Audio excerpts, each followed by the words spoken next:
handwritten note. Sure. Or physically. Energy. That creates the lid and everybody. So if you and I disagree on something, then you must be erased and banished from In Florida, like 500 is like a mansion, yeah.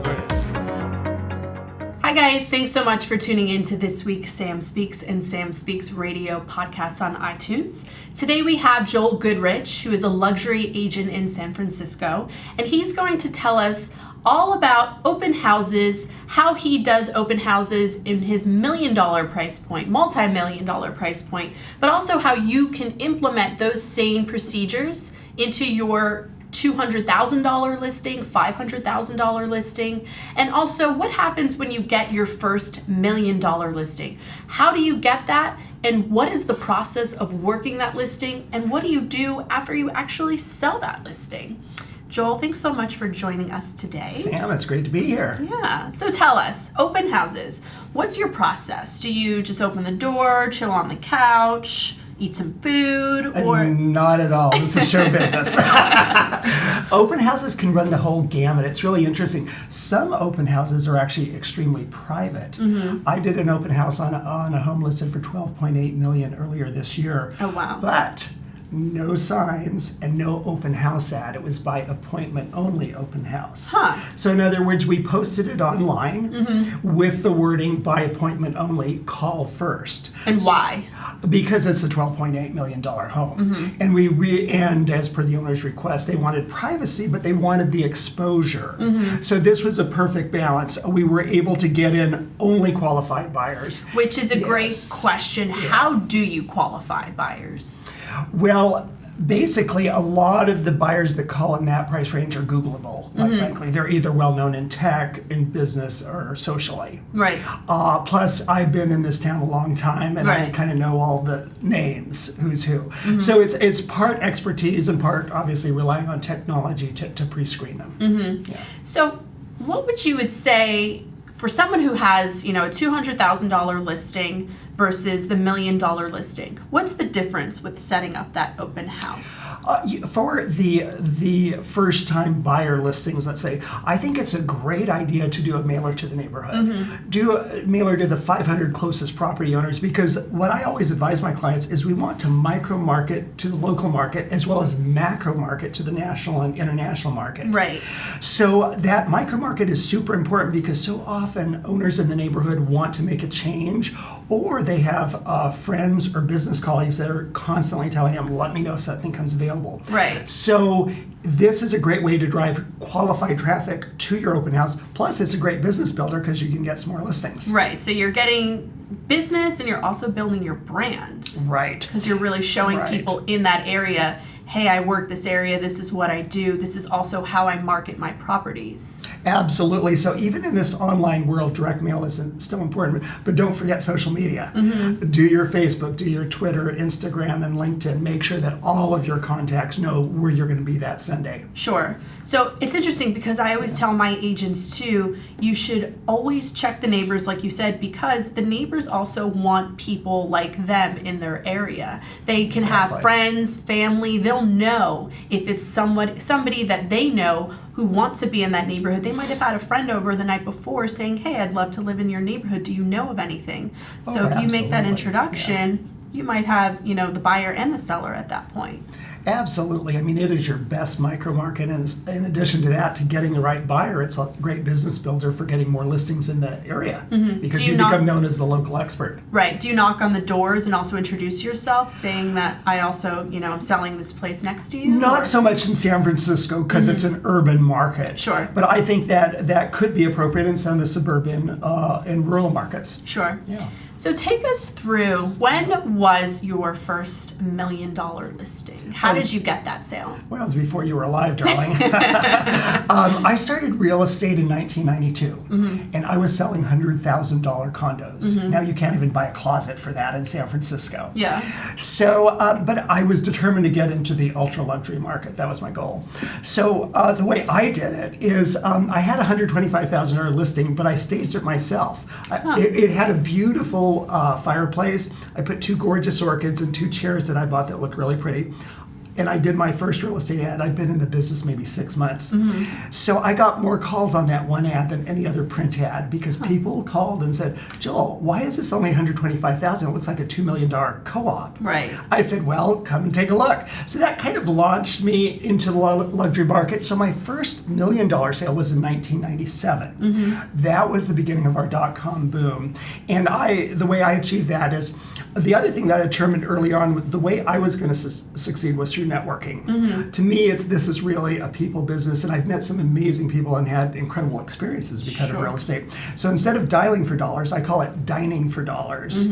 I'd rather be over a hot meal than a cold phone. Thank you. So, yes. So I did a huge amount of both business and social networking. I got involved with the Chamber of Commerce. I was very involved socially in the city and wound up getting a lot of media and PR, which helped business because when I'd walk down the street, people would say, oh, you're the real estate guy. We like it when people say that. So 1997, I had my first $1 million sale, but I was really determined to climb up. So our dot-com boom was starting. I had one of the earlier real estate websites. So in 1998, I got the very first click on my site. I still remember it because it was a couple from a tech company I'd never heard of, but we were about to hear a lot about. So I met him. I had the first $2 million listing actually in Noe Valley on the other side of town. So the brokers come through the house and said, oh, Joel, nothing will ever sell for $2 million here. Well, now it's up to $10 million. So I guess we had the last laugh. But anyway, so this young couple shows up, and they were 20-something. At the time, I was used to dealing with the older business people and society people. But they were 20-something, but they were quite nice. We really hit off, and they said, Joel, we really like the house, but we kind of want to be in Pacific Heights. So 6 months later, they buy something for $11 million and refer all their friends to me. So life changed. So that kind of launched me. And that was they came from your website. From the very first click on my website. That's insane. But there weren't that many websites then. Yeah. So, and these were tech people. And in San Francisco, interestingly enough, into the late 90s, we didn't really feel Silicon Valley a lot. They never came here, but then all of a sudden, boom, they were here and life changed and did real estate. Wow, that's insane. So how did you build from that, though? So you got that first deal, but you could also be a one-hit wonder. Obviously, in your case, you're not, but so many people are. They don't know that there's so much to do with that sale once it's done. The most valuable piece of advice I've ever gotten in the business, my very first year, my manager said, Joel, write a business plan. So I wrote a 2-page business plan. It's grown to 35 pages. I found that as my business plan grew, so did my business. In fact, I got to ask to speak a lot about business planning at Chamber of Commerce or sales meetings, etc. So have a business plan. And my business plan, in addition to my personal networking, had a comprehensive marketing plan. I mean, I advertised in all the important publications. Print was extremely important then, and it still has its own importance. I was starting to do a lot of internet advertising when it was still young, and not a lot of people were doing it. So I was determined to keep going up. So in 2001, I signed one of the biggest listings of my career. It was a $45 million estate in Hillsborough. Wow. And that really attracted a lot of publicity, which I've never had a PR agent, but I've worked at developing a lot of friends in the media, and they're truly friends. Right. We hang out together, but they give me great coverage. Because also, I kind of do some interesting things like going to Paris Fashion Week, Cannes Film Festival, etc. Just little Just a things fabulous like that. life. Yeah. Anyway, so I got this $45 million listing. Immediately, the phone starts ringing off the hook. Wall Street Journal, Fox wanted to film it, etc., etc. So I made sure to capitalize on that by marketing it both locally and internationally, because I did want to get international clients. Yeah. So what happened with that sale? Very interesting story. Well, there's an old saying in real estate, it's best to be the first born son, Yes. the second trophy wife, or the third listing agent. Well, in that case, I was the second listing agent in 2001. So we had it for a couple of years and got some good interest, but it didn't sell. Then for a few years, the owner was quietly he had tremendous international contacts, very well-known businessmen and political contacts. Then in 2009, he called me to relist it.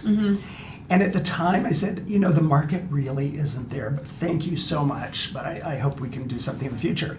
Then 2010, he called me again. I said, yeah, the market's getting better, we're getting close. So in 2011, I relisted. And I was co-listing it at that time. Because on that kind of property, you really need that kind of double reach a Right, lot of of course. times. So we co-listed it and really started getting, and it wound up selling in 2014. So in that case, I was the second, fifth, and sixth listing agent. That's hysterical. So what is you said your business plan started with 2 pages Right. and is now 35 Right. pages. What was it when it was 2 pages? What did that look like? And what does it now look like? Well, that's an interesting question. When I did my business plan, I consciously did not read books on business planning because I wanted to come up with my own ideas. So I basically divided it into, I have my mission statement. I think one of the first things that I heard in real estate has always stuck with me is knowledge builds confidence, confidence instills enthusiasm, and enthusiasm sells. So it all starts with knowledge. So I really wanted to know my market inside out, which I worked hard at. So my business plan is divided into working with buyers and working with listings, and exactly how it's going to do that step by step, from every step of the marketing to socializing. I was very conscious in my social life. I entertained every week. I had cocktail parties, I had lunches, I had dinners, with people I enjoyed, but a lot of times architecture designers who are working with the high net worth clients and with the high net worth clients themselves who became friends over time. And what does your business plan look like now? Well, it's integrated a lot of social media and online marketing. One of the things that, and I'll give you away probably one of my biggest trade secrets.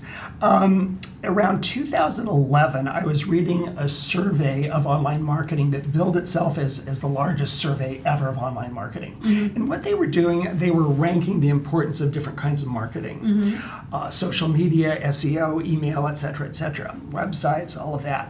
And at the time I was still mailing, we always mail for listings, new listings and all that, and souls, but I was still mailing to my sphere of influence. I thought, why am I mailing to these people? These are a lot of tech people, and no one mails anymore.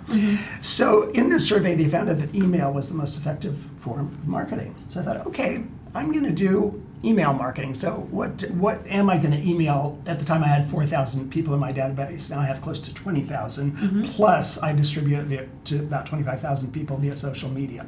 It reaches about 40,000 people. So basically, I started a global luxury real estate report, writing about things that really interested me that I thought would interest the people that I know. Right.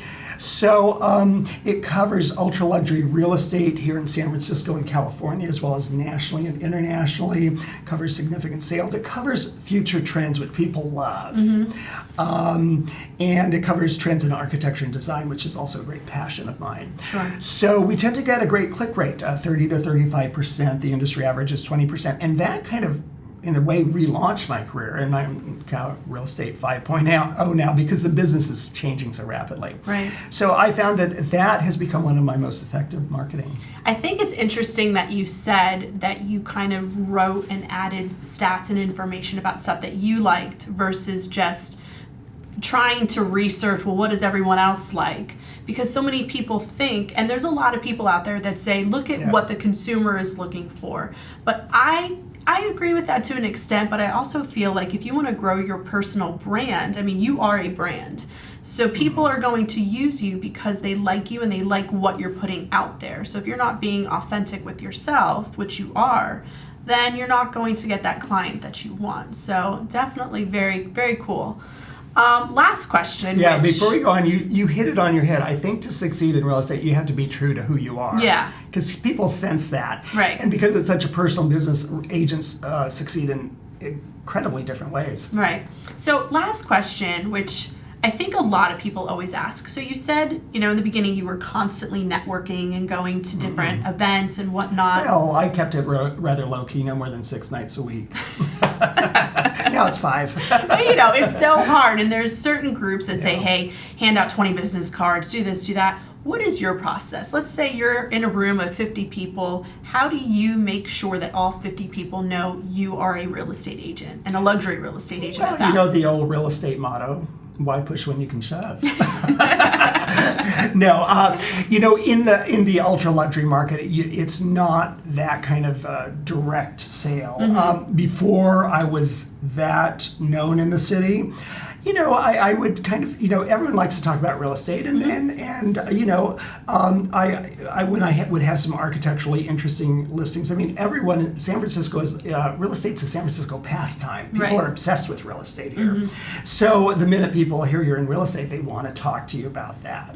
So it's kind of a natural transition. Then over time, as I did become well known and people knew I was in real estate, they kind of that's why they came to talk to me. Right. So, but again, I have a variety of interests. I love architecture, design, and fashion, and that's kind of what my ultra luxury clientele likes. Right. So it's kind of a natural. A lot of the wives of my tech CEOs and are very fashionable. Some of my women friends are in tech, have fashion technology companies.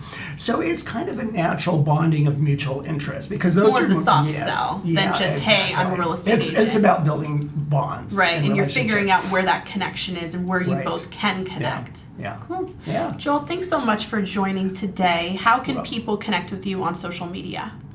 I'm on Facebook. I'm Joel Goodrich. Very easy to find. Emails joel@joelgoodrich.com. Perfect. Thanks so much for tuning into this week's Sam Speaks and Sam Speaks Radio podcast on iTunes. Make sure to check us out each and every week, and we will see you next week.